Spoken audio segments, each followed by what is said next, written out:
For the first time in history of the internet, governments aren't just asking parents to set limits. They're asking a much bigger question. Should children have unrestricted access to social media at all? Across Europe, the rules are changing. France has become the first European Union nation to ban social media accounts for children under 15, while the European Commission is exploring broader age verification rules across all 27 member states. And here's what's fascinating. This isn't just another debate about screen time. It's a debate over whether childhood itself has become something that needs legal protection from algorithms. For nearly 20 years, we've treated the internet like a giant public playground. But what happens when that playground is owned by trillion-dollar companies whose business model depends on keeping young eyes glued to a screen? Europeans appear ready for change. A recent European Commission survey found that nearly two-thirds support age-based restrictions on children's social media access. 71% identified cyberbullying as a top concern, and 70% cited online grooming and sexual exploitation concerns. But there's another side to this story. Critics warn that today's child protection laws could become tomorrow's digital identity system. Age verification may protect children, but it could also normalize proving who you are every time you enter the digital world. Privacy advocates say that's a question every adult should be asking, not just every parent. So where do we draw the line? Are we saving childhood or redesigning the internet? And if Europe succeeds, will America be far behind? So today, we're stepping beyond the headlines and into one of the biggest cultural experiments of the digital age. Because this conversation isn't really about children. It's about the future of freedom, responsibility, and what growing up online will mean for the next generation.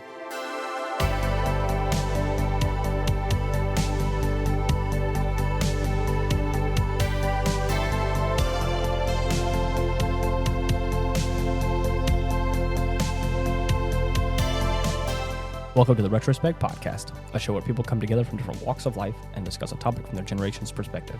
My name is Ian, and as always, I'm joined by Stoney. Hello. And Jason. Hello, everyone. How's it going? Oh, I'm doing pretty good. Okay. I just got back from vacation. Yeah. So it was nice. You can't get any better than that, I think. Technically, Australia was the first one. Okay.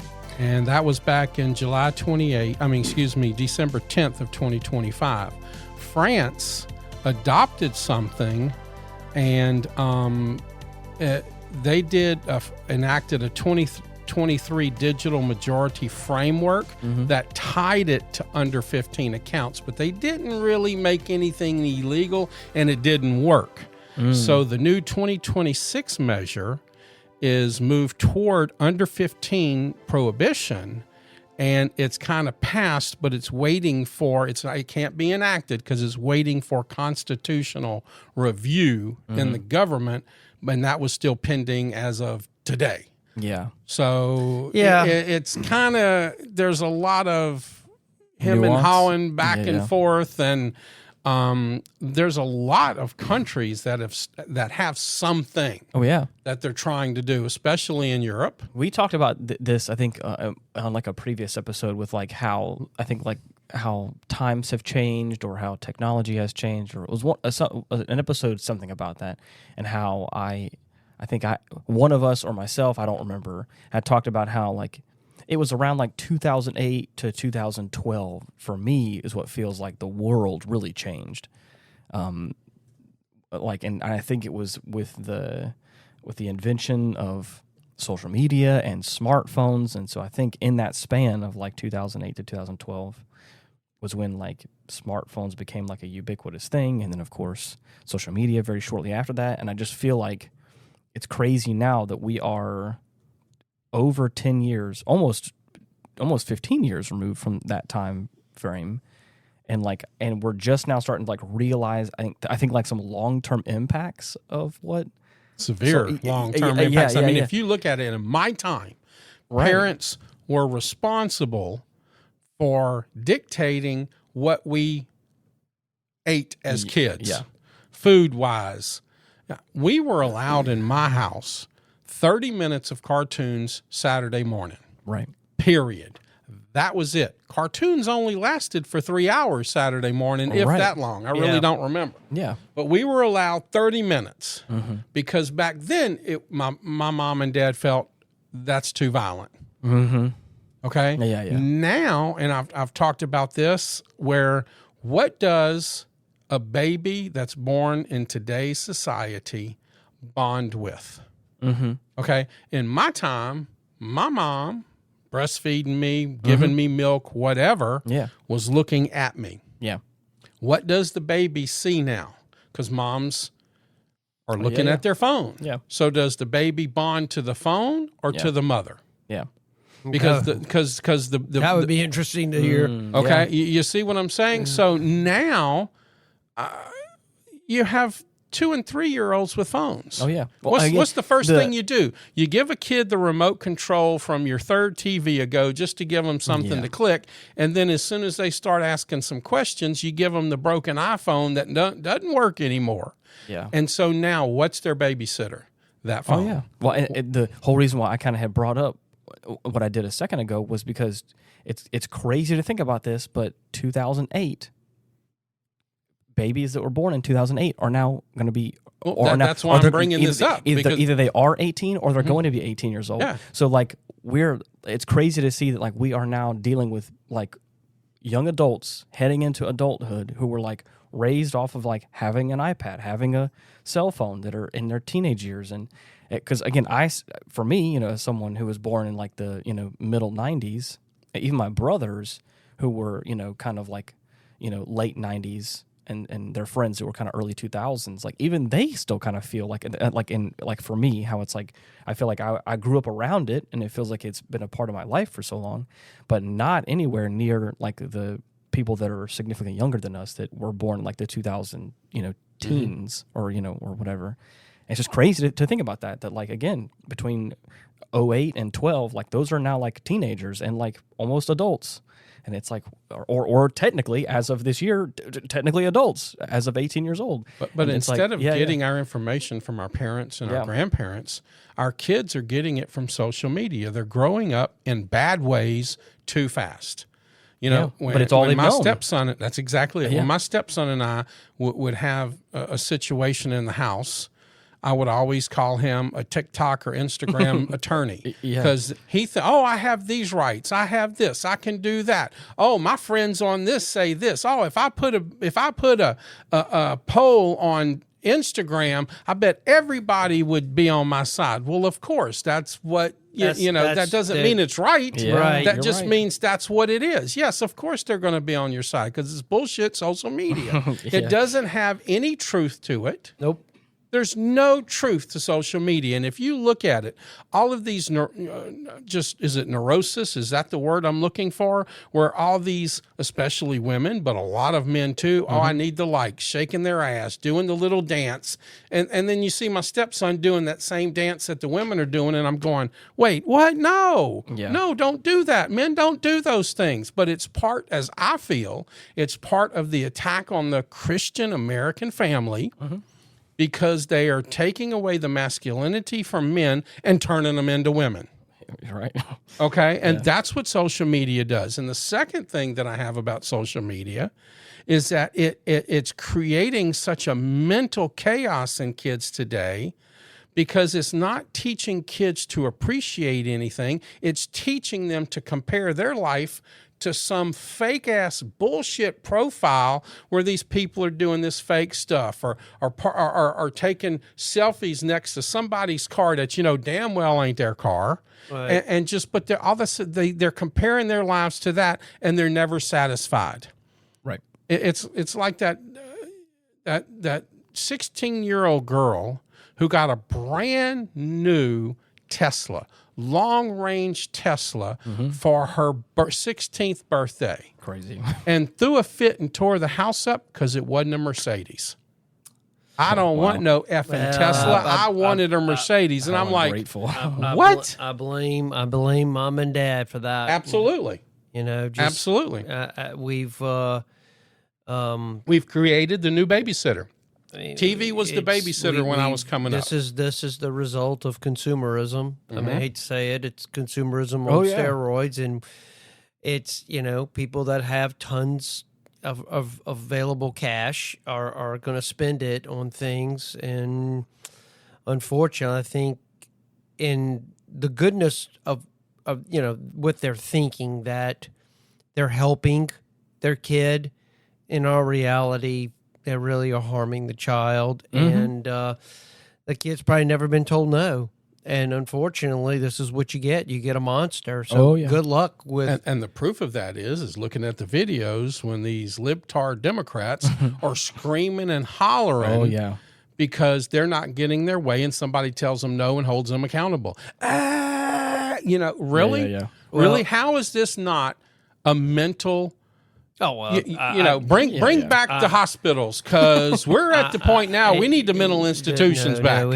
No. I would agree that what I have seen on the news of watching people react to news they don't like to hear. It is something beyond that I never thought I would ever see in this country. It's, I mean, back in the old days, if if your guy didn't win, well, we'll try again in 4 years or whatever the case may be. Now people have an absolute, just mental, emotional, and spiritual breakdowns because a particular person didn't get elected, and it's just, and this is what's happened because social media has kind of fermented this ground where I get a reaction by doing these things. Part of that is I hate to say we've all become like actors to a degree. Right. We all become like little Hollywood, where everybody feels like they're in front of content creator. Yeah, we all feel like we're in front of the camera now, and look out, and we got to do a certain thing, and I've got to show everybody out there what's going on. And well, it's funny to me that we can pass a law. Well, it's not even passing a law. We can make a ruling that all cars in America that are made in 2027 are going to be able to shut your vehicle off because it doesn't feel like you can drive, but we can't protect our children from the Democrats. Because right now, that's the hardest part about being a parent, is just protecting your kids from the Democrats. Facebook used to be for students only. Oh, yeah. And then the pedos in Hollywood and everywhere else decided, oh, wow, this is an easy target. We need to force Facebook to accept everybody. Okay? Because remember, they killed MySpace because MySpace tried fighting that. Right. They wanted online verification. I read an article. They're trying to bring back MySpace. Really? Yes, to go back to the old ways instead of all this craziness. Yeah. But okay, so here we go. Once again, mental disorders. That's what all of this is about. You see these people shaking and dancing, and I tried to prove to my stepson once that TikTok was just horseshit. The stupidest stuff is what gets likes and clicks on TikTok.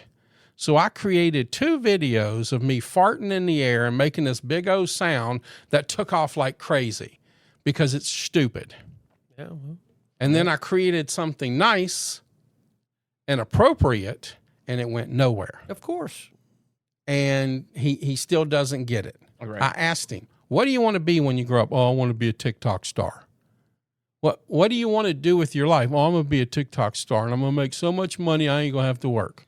And some of them do. That's what they believe. Well, if you're a hot blonde female, yes, even Ian had some things to say about this. There are a few people that can make some crazy money on that, but an old guy like me's not going to do it. Well, I'm going to tell you, that's what I'm saying. I knew a friend of mine. She told me her sister got paid for having a channel where people watched her play video games. Oh, yeah. And so because she's a girl, ain't nobody gonna pay to watch me play video games, or unless my feet were nicer. If I had nicer feet, maybe somebody would pay to see my feet, or peeing. There's that. What's that? Where they got this whole channel of girls peeing. Right. I'm like, what? Really? How stupid are men that we will actually pay for that. Well, talking about that, about TikTok, they said several families in France. I'm reading an AP article here that several families in France had sued TikTok over teen suicides. Mm-hmm. So, well, that's one of the things I was going to go into about social media was the online bullying and et cetera. China combats that a certain way, and all social media accounts that they allow and online gaming. Guess what you have to do? What's that? Real name gaming is what it's called. You actually have to use your real name. Yeah. Ain't no more online balls putting this fake name and fake picture and all this, fake story on there. You have to be the real person. Well, this is a I know you mentioned Australia, and I did see that actually. Even this vote here, if it even passes, I think France is still going to rely on the EU to try to enforce it because France doesn't really have the tools to combat the tech giants. Right. You would need a more unified approach. So that's why I think that probably most of the European Union probably is going to start adopting a lot of this stuff. Whether it's successful or not, I don't know. Anytime you ban things, it makes it more desirable. Of course. It's just human nature. You ban this and everybody wants it all of a sudden. I don't necessarily think we need to ban it. I think we need to go about it another way because, how is a kid going to do age verification? But as a parent, you can do age verification. You got to show your driver's license, your credit card or whatever, and you age verify, right? That happens a lot. Then under your account, you create the child's account. And when they turn 18, they can split off of that account or 16 or whatever and go their own way. But right now, make the parent responsible for it. If you really want your kid in whatever social media platform you choose or platforms, be responsible for it. That way you can see what they're doing. Because there's no, when you look at it, there's no way to stop a child from getting on social media today. There's VPNs, there's so many things. My stepson is a master at it. He could join, what is that, on that online college master class?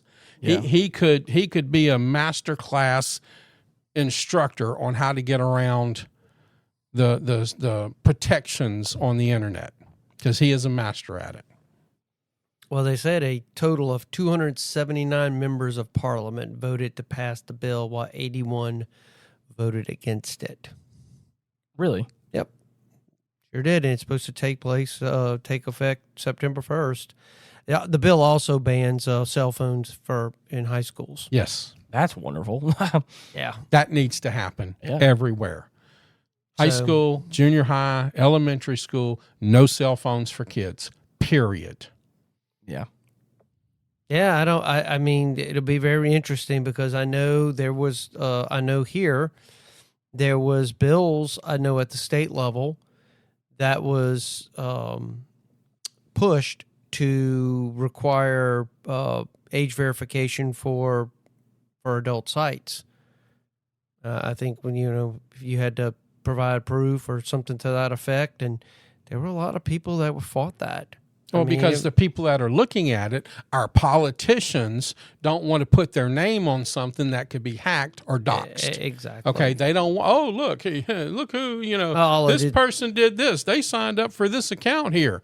Okay, they don't want their names out there.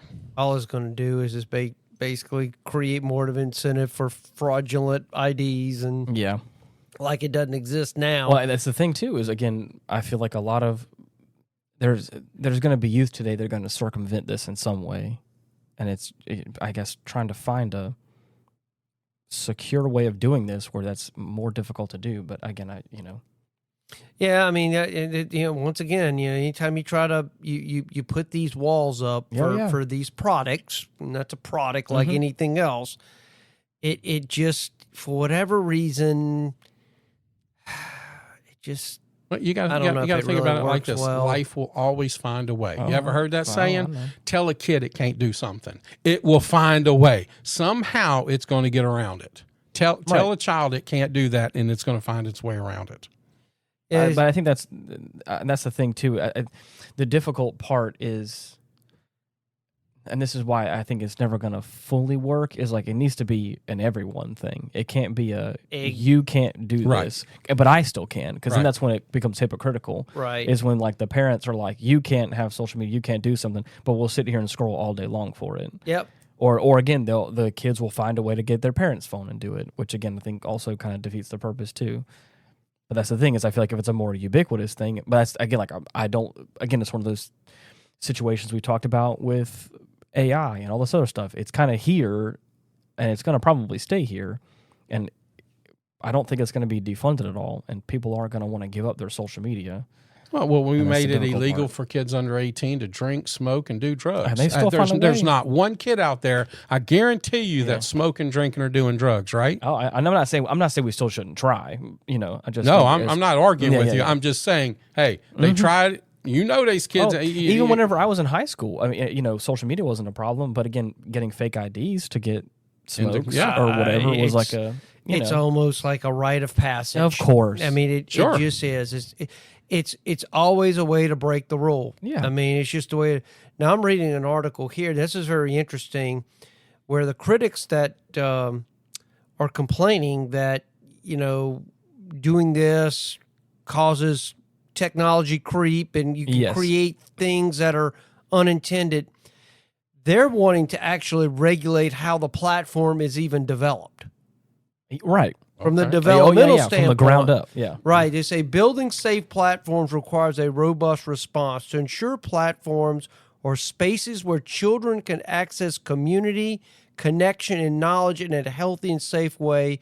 Governments should first focus on banning the features that drive harm, including engagement-based algorithms that Amnesty International's research has shown can draw children into rabbit holes of depressive and suicidal content. Right. Any proposed solution must also proactively address the increasing risk posed by AI chatbots to children's rights and safety. So that would be interesting if there is now a push to actually regulate how a system is even built.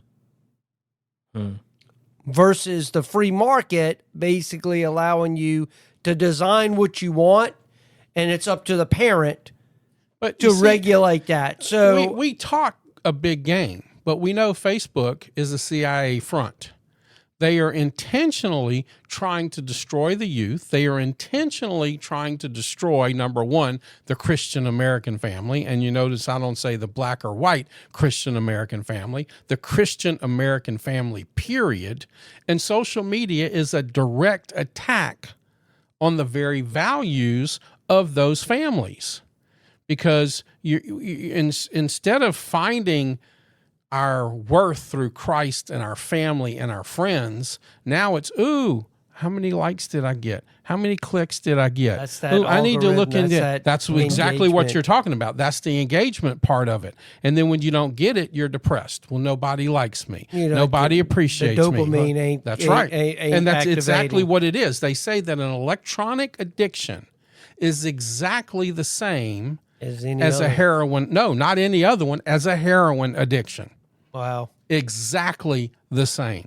It's unbelievable. And when you think about that, what we're doing to our kids at 7, 8, 9, 10, really, this is when they are developing all the patterns. We have ADHD problems. We wonder why, because a kid is flicking through and going click, click, click, click, click, click, click. They're looking at 3 or 4 second, 10-second, 20-second videos instead of reading a book. Instead of doing this, instead of doing this. So we wonder what are we training our kids' attention to do just alone from the doom scrolling? And it's addictive. I think that we are, the problem is these media companies now have a model that works and it hooks you. Yeah. And I hate to say it, but I don't think willingly they're going to design a system no, they're that doesn't not. hook you, because now if there's nothing forcing you to come back to the screen, Of then course. they can't now go to advertisers and everything else. It's like So- I've said this. I feel like I've said this a million times on this show. Is that the most valuable currency right now is your attention. Yep. Anyone's Yeah. attention. That's the thing. Is like that. If they can squeeze a few more minutes out of you to watch some more advertising stuff, or just on the possibility you might buy something, or that you may look favorably upon their item or whatever. Yeah, that's crazy. Well, I mean, this is very interesting to see how this plays out with the EU, because I know there's people here in the United States that want the same thing, because there are a lot of all you got to do is read the news Yep. about some child that something terrible happened because of social media. So Yeah. I would be very interesting how this plays out. Now, I'll be very curious if France's constitutional committee actually lets this stand as is, Right. because they're going to be people that are going to be saying that's you're infringing on everybody else. You're making all these other people now put in sensitive information to verify who how old they are, and we all know how that can go. Oh yeah. The more information you dump into the system, it's I'd be very, very curious, because I know Macron wants it. This was one of his signature pieces of legislation that he wanted in his now almost 10-year term, because his term comes to an end next year. So he's out. So this was a signature piece that he has pushed for some time now. So he has some incentive to really. Yes, he did, very much so. So it'd be very interesting to see how their constitutional committee rules on this, and if there's any changes. Or I personally think that I think any ban is going to be tough. I think they have to basically force social media companies to build a different type of platform, and I just. This one's too profitable. It's just too exactly. Yeah. I mean, if you're a business person? Oh yeah.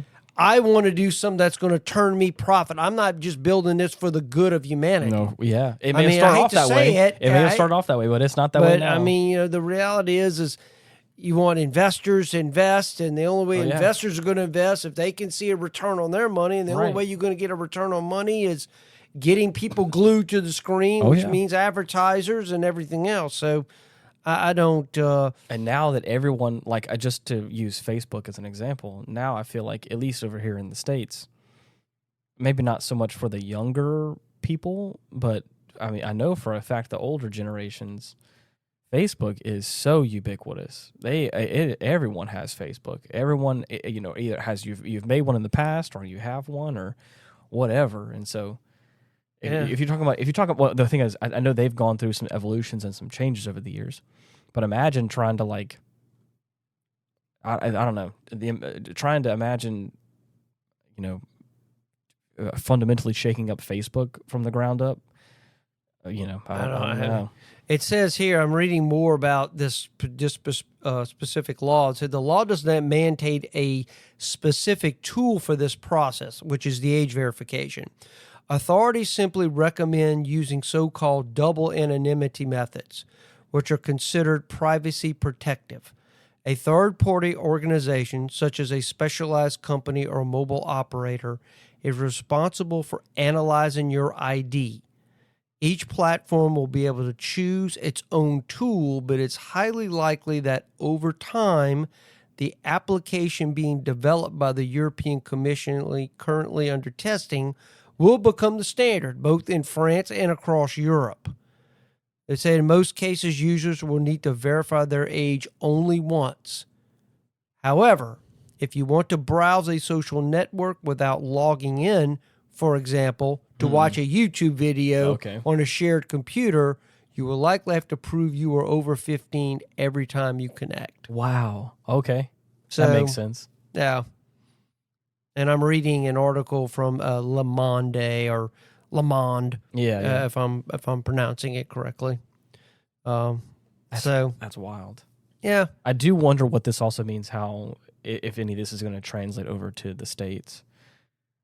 Because I do feel like that would be. Well, as I said, I think it's inevitable because if the entire European Union adopts this, and I have a feeling it's going that It's way. going there, yeah. Because look how many of those countries have sued Facebook and TikTok and winning. They're winning. Right. Yeah. So I mean, I don't know how these social media companies, these tech companies, are going to deal with this. Where you have certain continents can operate under a certain set of rules, another continent operates under another set of rules. It's going to be difficult for them to kind of manage that. To me, that's a lot of headache because to me, you want uniformity. Yeah. That's the least amount of expense to you. So, they say some software using facial recognition. Right. That comes with its own. Oh, of course. Its own baggage. And we've kind of talked about that. Exactly. So, I mean, it's, they say the application tested by the European Commission asks users to scan an identity document and then film their face to confirm the match. The app does not retain the user's identity, only their age. To use the app outside a smartphone, users must scan a QR code or the relevant website and enter a password. You really don't see where this is going, do you? What you mean? Y'all really don't see where this is going. I see what you're trying to say. No. Think about this. Oh, yeah. What are we going to? We're not going to have driver's license soon. Oh, yeah. You're going to have a chip in your hand when you're born. When you are born. And the EU is working on this right now. There's a number of countries that have already started moving toward this. So when you want to sign on to your social media account, what you're going to have to do, you're going to have to put your chip out there. When you want to get paid, you're going to have to put your chip out there. When you want to drive your car, you're going to have to put your chip out there. And so when you're born, now age verification is put your chip out there because it's not going to be convenient because there's too many end arounds for driver's license and credit cards and things like that. Mm-hmm. But you ain't getting a chip out of somebody else's hand, are you? Who's going to do that? Well, now this is where we're going. I can see that. I've always mentioned that there probably would be a push to put some sort of microchip inside every newborn person, mm-hmm. and as time goes on, that the piece would just kind of grow with the body, so to speak, and kind of just sit there. You wouldn't even think about it. Doesn't have to grow. It's just there. Like the chips that we got in the puppies. We can get a scanner off of Amazon right now, which I know you love Amazon. Oh gosh, and we can even tell what temperature the puppies are. Interesting. Which for Shar-Peis is kind of cool because they have a lot of health. Not to get off of our subject, but Shar-Peis have a lot of health issues, and there's one with a fever, and click, and it scans it, tells you what temperature they are. Wow. Which is kind of fascinating if you think about it. But how far. But this is kind of stuff too, is again, we've talked about this when it comes to the surveillance stuff we've talked about over the past few months and everything else and security and features and things like that. It's like there's a lot of, even though there's a lot of this stuff that you're talking about, like again, having a chip in your hand or a chip in your head or whatever, again, there's going to be some nice benefits that's going to come with it, that's going to be enticing and get people to go, yeah, but now I can check and see where my kids' locations are. I can check my kids' temperature. it's going to be all these kind of stuff, all the things it's hard to say no to. Well, I can say no to it because I've had to stick a thermometer up a dog's butt before, but And so that's what I'm saying is like, at a certain point, there's going to be things that are going to make it irresistible and make people want to have it.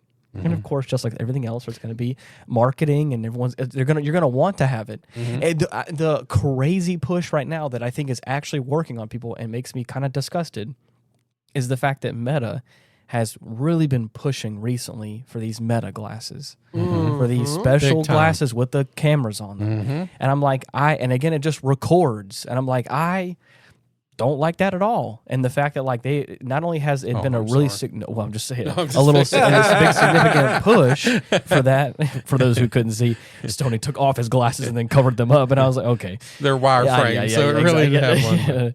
But with the fact that I've actually seen them out and about, and the fact that I've seen people Just walking around wearing and them. I'm like, because again, the marketing has worked. They made them cool. They made them less bulky than the older ones they used to be. They have made them, I think, You function can't better. really see the camera now. You got to really look for that camera. And that's the thing is that kind of stuff. I'm saying all that because I feel like when it comes back around to this whole chip thing, I think that they're going to make it designer enough. They're going to make it. They're going to make you want it. And then of course there's going to be all this baggage on top of it that makes it all yours. Nobody can steal your chip unless they cut your hand off. Well. Until they can somehow scan it. I kind of see. I could see people digging the chip out of them. Oh yeah, planting a duplicate chip. I mean, you could see where all that. With can any go. technology, there's going to be a way to spoof it or to steal it or whatever. Exactly. Yeah. It's going to be one of the things that I was thinking about earlier when I was talking about parents creating those accounts. What we're really trying to do, number one, is if we're selling it as safety for kids. Mm-hmm. If somebody wants to be your kid's friend, they have to go through the main account. And I'm requesting to be your child's friend. Yeah. Oh, okay. Well, you go to the same school, et cetera, et cetera. Yes, you may be my child's friend. Mm-hmm. But all these hundreds and thousands of people, which are 400 or 500 pound men sitting in their room doing unspeakable things to themselves, they can't get to your kid now. Because that's the real goal of this, isn't it? Is to protect our kids. Right. But parents are so busy. We did the glorification of busy now. But what if you got to take a couple minutes out of your day to look through the friend request on your kids' accounts? You have control. You have that access. You see what people are saying to them. But you don't hear any talk about that. No, you hear about, I need to give you my information and I need to have my information on file that you can then sell to somebody else. But they're not talking about real protections for kids. Right. Nothing. They want like you said earlier, information is the currency today. Oh, yeah. I said attention. But I'm you're right. sorry, But your attention, information. Yeah. Information and your attention are both very, very popular right now. Very sought after. Well, Because again, your algorithm, the profile they have curated for you, sells for a lot of money. The more you give to them. I knew this was going to happen. I had to I had to put my phone number in to this website to potentially sign up for something, and I knew the second that I did that, I was like, ugh. I already know that they're going to sell my information. Really, I just know it. It's a reputable company. I know it's not bad, but I was like, I just know that I have to put my phone number into this because they're not going to let me do it like otherwise. Right. I put my phone number in it, and I promise you, that was maybe 4 days ago. I have gotten nothing but spam phone calls for the past 4 days with a bunch of voicemails that are just empty. They don't go nowhere, and I'm like, I hate that. I hate that so much that like I feel like I was forced to do something that I don't want to do, and then here I am with my information being sold, with my name attached to it. That of course that profile is sold now for who knows how much. I just hate that. It makes me upset. Well, in the United States, in the Pew Research Center in 2026. They sampled 10,000 U.S. adults, and 56% support banning social media for children under 16. So it's rising. 21% opposed, and 23% were unsure. And then Americans express even stronger support for less restrictive measures. 85% support requiring parental consent. 78% support mandatory age verification, and 78% support time limits for minors. Mm-hmm.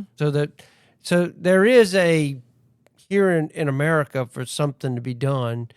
I don't know if anything would pass constitutional scrutiny. I really don't. Yeah. Well, actually, 18. Okay. You, the parent, is responsible for that child until 18. So, yeah. If the voting hood, the people of America get together and say, we want to ban this, they can do that. But when you got these white libtard women in California who keep voting for people like Gavin Newsom and all those pedophiles in Hollywood and Congress and everything else who want easy access, we're going to have a problem. It's going to take men to turn around and become men again and put their faith in God and Christ that we can stop these people from getting to our kids first. That's going to have to happen, and I don't mean to be preaching, but that's what's going to have to happen. We are going to have to become accountable and become strong again and become men and stop being weak, stop feminizing ourselves, and find out what's really important. The man is the protector. That's it. Right. Well, but they've made being masculine a problem. That's right. Toxic masculinity. Yeah, I hate hearing that. Toxic masculinity is not a man being a man. Toxic masculinity is removing masculinity from men and having women running around out there not taking care of things they're supposed to. Well, we've talked about, the social science on really what's been happening since the 50s regarding kind of the disintegration of the nuclear family. Oh, yeah. And there's been, it's so plainly evident why the family gets attacked. Because once I can pry kids away from the influence of mom and dad, they are easily manipulated and controlled. And then those kids grow up thinking that's normal. Yeah. And then, of course, when they themselves have children, now they're even less. So now you got parents not even really wanting to do anything with their kids. Yeah. Basically saying, well, they need to figure it out themselves on that. And I'm going, where do we get off the rails? But all that makes sense because of what has been happening for the last 60 years that just has. And look, everybody can look at the divorce rate of families. Families are in trouble. And there's all kind of issues regarding why marriages are not staying together anymore. Right. I realize that's a very convoluted subject. You start really touching some very sensitive areas. Oh, yeah. When you talk about why people get married or get divorced. Outside of the normal, obvious things, my spouse started running around with someone else. Yeah. That's a whole different ballgame. Or like abuse stuff. Exactly. That's a whole different ballgame. But you're having a lot of divorces where it's just simply irreconcilable differences. In essence, we just don't get along anymore. Yeah. We don't see the world the same way anymore. Right. So I don't know how you fix that because the problems we're now, social media, but social media just exposed a deeper deficit there that's occurring in the individuals because I'm looking for validation. I'm looking for acceptance because the problem is they're not getting it at home if they even have a home to begin with. Right. So, I don't. You see that you're on the key point right there. You're on the key point. Social media has completely warped our brains. Ian, what's one of your biggest complaints right now? Well, I can't afford to buy a house. I would really love to buy a house. I found something here today when I was doing this. May I read something to y'all? Absolutely. It's called, This is How Your Grandparents Bought a Home. Number one, they stacked bodies, not debt. 3 bedrooms, 1 bathroom, 10 people. Nobody complained about needing a home office. Privacy was a luxury. Equity was the goal. Number 2, 1 car, period.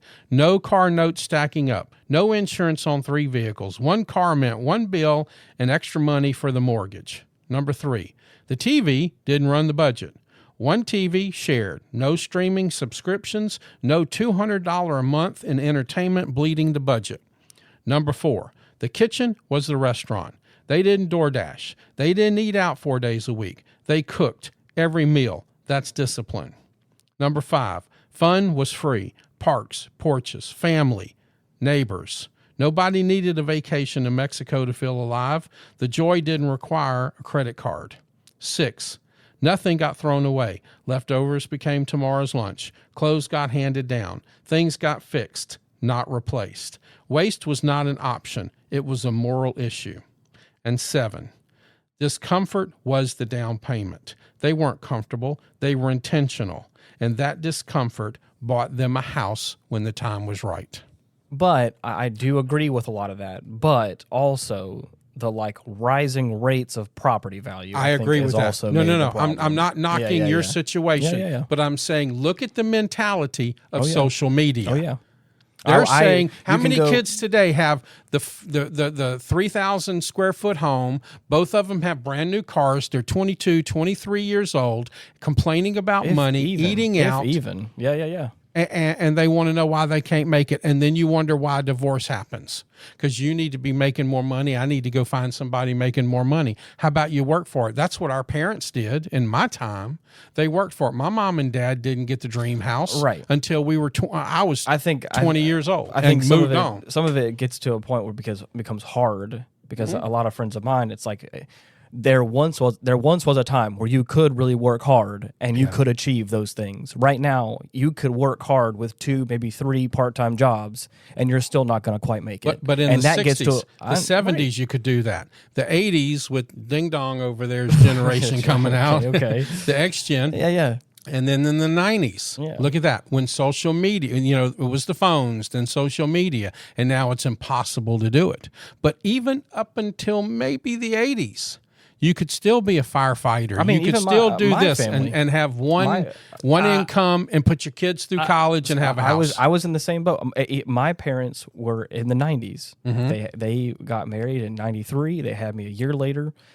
And they had, with my dad's income, was able to have a house, 2 cars, and 3 children. And we lived comfortably middle class. And now, if I was to make the same amount of money that my dad was making back then, today, you'd starve. I wouldn't be able to afford a new car and a house like he was able to. Right. Or as a that's car. kind of the point. It point was a used car, but it was the same sort of thing where it's like, that's the part that kind of gets a bit sad. Is like I can work twice as hard, I feel like, and I'm still not going to live the life that my dad did whenever he was my age. Well, I think there's. The world changed. I know. Okay, we have to kind of compare apples to apples and oranges to oranges here. Yeah.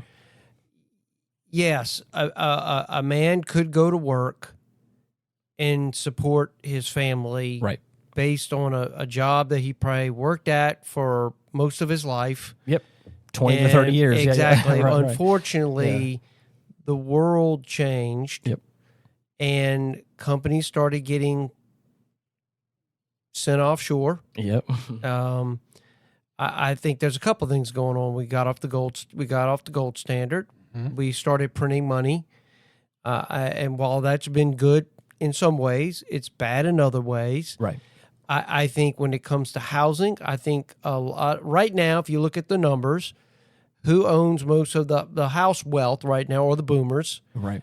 They want their property. Them in BlackRock, State Street, and They Vanguard. even before really BlackRock and State Oh no, Street. they've been doing this since the 50s. But don't you think they haven't? I think people want their property to value up. Of course. I'm buying a house right now. I mean, I sold. I'm agreed to selling my house for a lot more money than what I paid for it. Sure. Right. That's the goal. That's an investment. So it should be an investment. But there's some people who thinks, is really the house worth that? It's only worth that because we've printed money and we flooded the market with cash. So everything gets inflated upwards. But the actual true value of my home in a perfect world should basically be what I paid for. Right? Yeah. But it doesn't work, though. Just like the house we're buying. We know how much the previous owners paid for that home and what we're having to pay for that house. Yeah, exactly. It's the same thing. The house that I'm currently renting, when I looked into potentially purchasing it, the property that it's on is valuable because of the location and because of how much land is on it. Right. The house itself when appraised, is not. It needs a lot of work. It needs a lot of TLC. It's a bit of an older house, and so the asking price from the person who owns the property was pretty substantial. I'm sure it was, because mostly because of the property. But it's hard to look at the house and go, oh yeah, I'm going to spend new house money for a house that's going to need a lot of money put into it. Right. But obviously, she owns the property, and so that's the thing. And I guarantee that's the value that she person saw. who owns the property didn't pay that when they bought it. You're right. You know, I mean, that's a chance you take. It's like anybody that goes, buys a bunch of land somewhere, and all of a sudden something happens where all of a sudden now that land becomes in demand. Oh yeah. I mean, I did the place I left in North Carolina. That property is crazy expensive right now. Really? It is crazy because so many people want to live there. I can understand why. The weather's nice. It's beautiful. It's low crime. Okay. It's just a great area to live. But I had a friend of mine who had a place up in the mountains. We get constantly people calling and going, will you sell your land? Yeah. Sell your house because it was, I'll pay you valuable. whatever. I will pay you whatever you want for it. I mean, but it's like, if you can do it, hey, it benefits you. It'd be the same way with you. If all of a sudden you came into some land. Oh, yeah. Fairly cheap. I know, yeah. And all of a sudden it becomes valuable. Guess what you're going to be doing? I'm going to want top dollar for that land. I mean, that's just unfortunately, it hurts people like you trying to get into a home because you're not making the money to afford that kind of house. So it's like, what do you do? To circle back around to the kind of the beginning of what we had talked about, I have heard, and I don't know if this is actually like a hard numbers or not, but I think that the divorce rate has gone down a little bit. It has, because people aren't getting married anymore. Well, maybe, but they're not only they're not getting married, they're not having children. Oh yeah, and our birth rate is I'm very glad I've never had children, but I've always said people like me should be rare. The vast majority of people should be getting married and having children. Right. That's the norm. That's how civilization carries on. Yeah. Every relationship that I've been in for like the past, which has only been a couple, for the past handful of years, every single one of my partners has said pretty like foot firm on the ground, I'm not having kids. That's a telling sign because what that's saying is they do not believe the future. They can't see a future where they can raise a family. And unfortunately, you're going to have a lot of people, they're going to get old and they're going to be alone. And I'm going to tell you, that's fine when you're young. Oh, yeah. But as you age, takes on a whole different dimension. Yes. It really does. Well, but you have to think about it. This is all by design. Yes. Okay, this is by design. The chemicals they're giving us, these stupid social media platforms that are making us mentally ill beyond what we were already, When I tell Miranda, I said, I'm not going to let somebody drive me crazy. She goes, I go, oh, okay, you're being funny now. Yeah. Okay, we had some issues back then. And now how far has social media and the need to be accepted and the need to all these likes and stuff just compounded that mental illness? Now look what we have today. People don't know what a man and a woman is. People don't know what they want to be because there's nothing teaching them what's right and what's wrong. Well, that's parents. And social media is not going to teach you what's right and what's wrong. Well, it's... And when you remove the fathers and you remove the mothers from the home, and you have so many single parents now who are already on their phone too, we've basically removed the parents from the home, and we're leaving social media to raise our kids. Yeah. And then we blame the police, and then we blame the teachers, and then we blame everybody but ourselves for what we're doing and not doing, and then we want to just hate everybody because of it. Yeah, I don't, as I said, I think these bans. I understand the point in them, and there are many families in France that are cheering for this vote. And they said this is their only way to fight big tech is to do this, because there's no option. You can't. It is very difficult to prevent your child from accessing content that you don't want them to see. Because trust me, you may be the responsible parent and not get the kid a phone. But there are other parents that are giving their kids, and those kids are in school with the phone, and on and on and on, and so that creates problems. You know, we all were kids at one time. If one kid had something that I didn't have, it created, and if enough people have something, and you don't have it, that even makes it even worse. Because that's what social media is. That teaches us to compare and not appreciate. Well, that's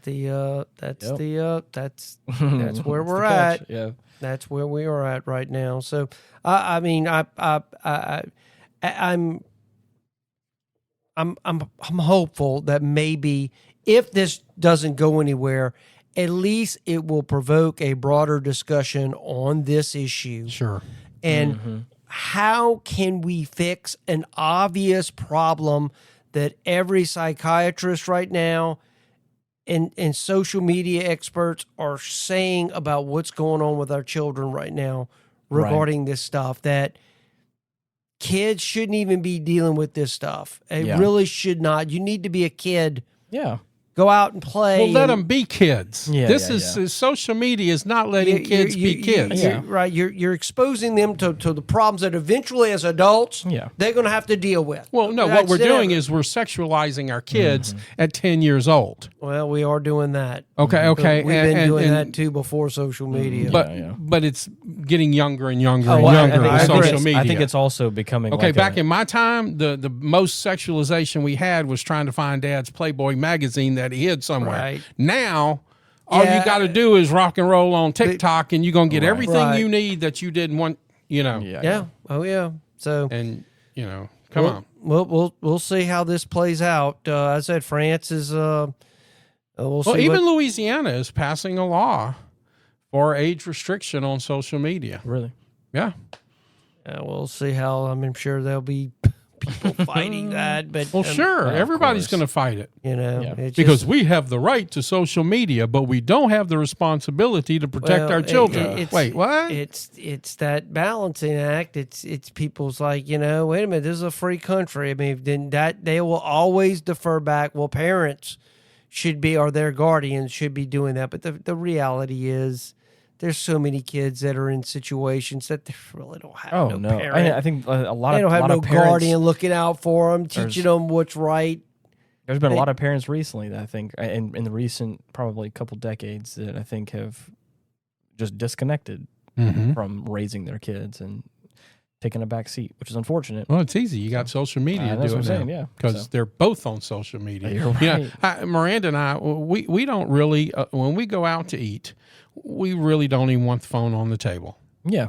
But how many times can you go to a restaurant and look at a family of 5 with everybody on their phone? What's the effing point? I remember being in Disney World and having sitting down for it was a very nice restaurant, and all the kids had iPads in front of them. What's the point of that? Why even go? Yeah, I was like, I don't know what the art of conversation has been lost. Oh, it's way gone. The art of conversation. People really don't. I just think people have become uncomfortable sitting in a room and talking. Which is the premise of this show. Yeah. It's a conversation.